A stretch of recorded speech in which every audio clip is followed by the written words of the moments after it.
sipas disa fjalëve që qarkullojnë që po përgatiten të përzën të paktën 700.000, unë them dhe 1 milion shqiptarë të tjerë shumë shpejt.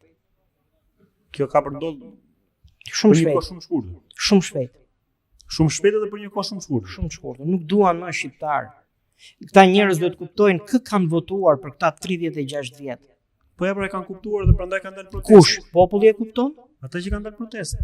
Ato të thonë, Rama Ata që Bukë kanë isha dalë në këtu. protestë, arrin ta drejtojnë dot atë protestë. Mos janë që koka drejtuesa e asaj proteste.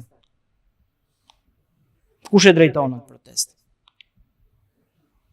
Ka mbi 350 ustallar të 1 miliarderi atje që drejtojnë, edhe që nuk të lënë të dalësh kanë shinat. Edhe që po e bëjnë qëllimisht, me qëllim që të mos merren vesh të gjitha projektet që këta i kanë miratuar. Kjo klasë politike i ka miratuar për 2 muaj. Pse? Ujku mjegull do, thot populli. Kanë miratuar projekte të tëra, është shitur gjithë Shqipëria. Si ta kuptojmë ne këtë që kupton ti domun? Këtë pjesën që janë 350 të shërbimeve sekrete që po e drejtojnë te Jo të protestë. janë ca njerëz të 1 miliarderi të Të 1 madh. miliarderi, të 1 miliarderi. Si po i kontrollojnë këto çunat shqiptarë që janë atje, që shprehin që janë patriot, janë atëtar, më inflamuarin kombëtar atje, thonë që duhet vinë sa më shumë të tjerë, ne kemi bërë këtë goditje e Ramës, Rama Burg, Berisha Burg, gjithë ato siç ka. Edhe janë burg edhe. Janë burg. Sa rrihet direkt ajo me Si është arritur? Ndërkohë që këta protestonin, Jo, më thuaj si e shef, atë që nuk e shohin. po çdo njeri që ka sot internet merr informacion. Nuk është më si përpara. Që po ishte shumë i kufizuar informacioni dhe kujt të donin u jepnin, po shumë pak rrithe, sidoqoftë informacioni rrjedh.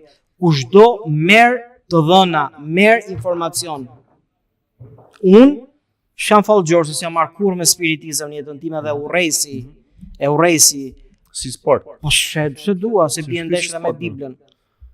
Plus që këto informacione kush të dojë merr, ka TikTok, Instagram, Facebook, ka edhe të tjera që mund të merren vesh këto gjëra. Këto merren vesh. Nuk është se unë i shpik nga mendja këto. Thjesht unë po shoh këtë që Shqipëria është shitur edhe një mendje e madhe, edhe ai, që këta i quajnë konspiracionist, po nese.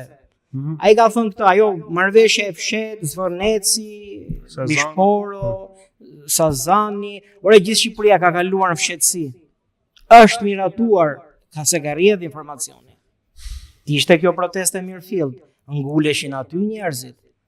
Edhe kur ngulet populli, edhe merr pjesë gjithë populli, politikanët nuk gjejnë vrim ku të futen.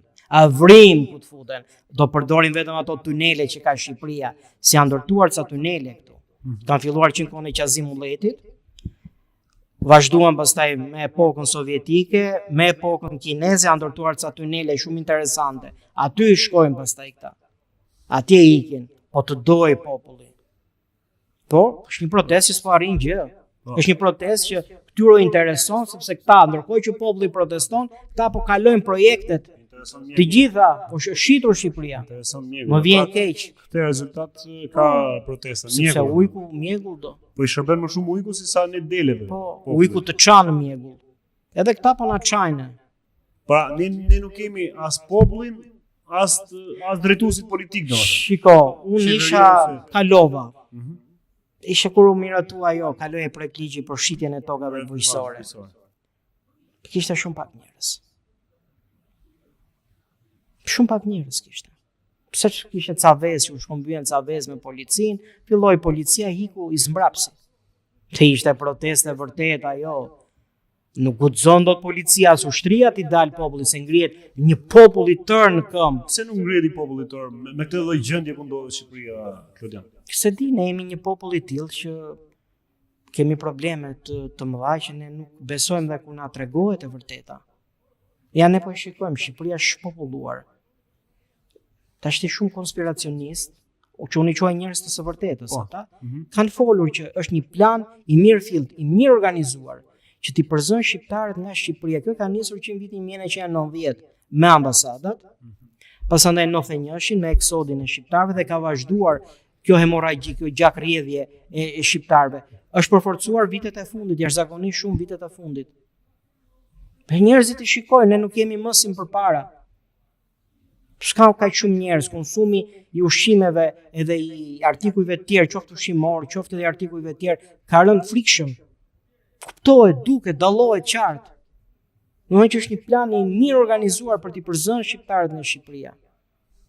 Do të vinë 1,200,000 indian, sepse India është kombi që eksporton më shumë mërgjimtar të punës, do vinë nga Indonezia 100,000 edhe bashkë nga Vietnami, nga Filipinet gjithashtu.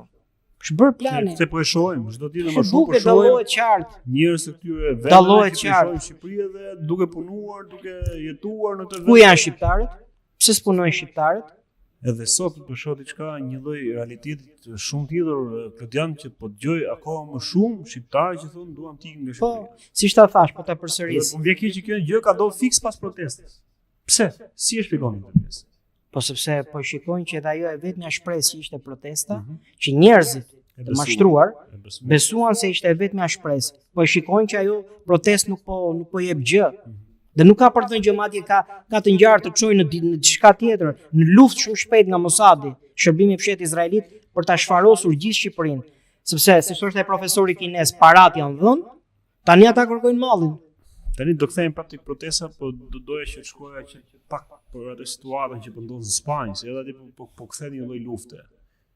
Si po është edhe rasti në Spanjë atje ku u dyndën mira marokianë atje, dhe ato videot që kemi parë për plasjet me policinë, për plasjet me qytetarët, me gur, me Shiko, ne mos të shpresojmë ta marrim civilizimi që kemi parë në Spanjë dhe shohim direkt të mos shpresojmë sa orëve të ndodhë diçka tjetër komplet. të mos shpresojmë ta marrim të vërtetën tek këto medjet e kontrolluara nga sionizmi, sepse ata nuk duan që ne ta marrim vesh të vërtetën. Jo më kot në një libër, Pleqësia e Sionit, thoshte këtë, që ne do t'u japim njerëzve ato lajme që duam ne, jo ato që duan ata, ne do t'i mashtrojmë ata, do t'i vëmë në gjumë dhe nuk do të tregojmë shkakun e vërtet përse ndodhin gjërat. Lind pyetja pse ndodhi kjo në Spanjë. Po Spanja ka një historik shumë interesant se i ka përzënë dikur hebrejt. Më duket në shekullin e 18, 19, edhe i ka përzënë, u lidh dega e kishës katolike spanjolle, u lidh me qendrën, pra me Vatikanin, me qendrën e kishës katolike, edhe u ka dhënë dërmën atyre, dhe shumë erdhën pastaj. Edhe këtu në Shqipëri kanë ardhur.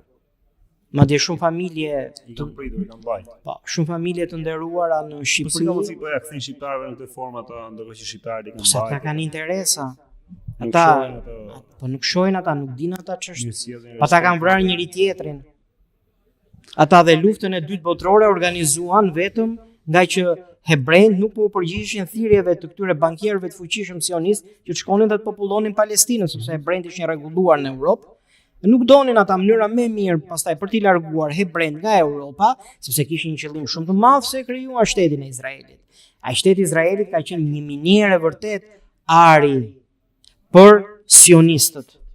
Sepse janë dhënë triliona dollar nga Amerika, nga Gjermania, ata kanë pasuruar zakonisht shumë. Ata kishin projektuar bankierët sionistë që të fuqizoheshin jashtëzakonisht shumë pas luftës së dytë botërore, përveç se fituan para pafund sepse lufta është një mundësi e artë për të pasuruar bankierët e fuqishëm.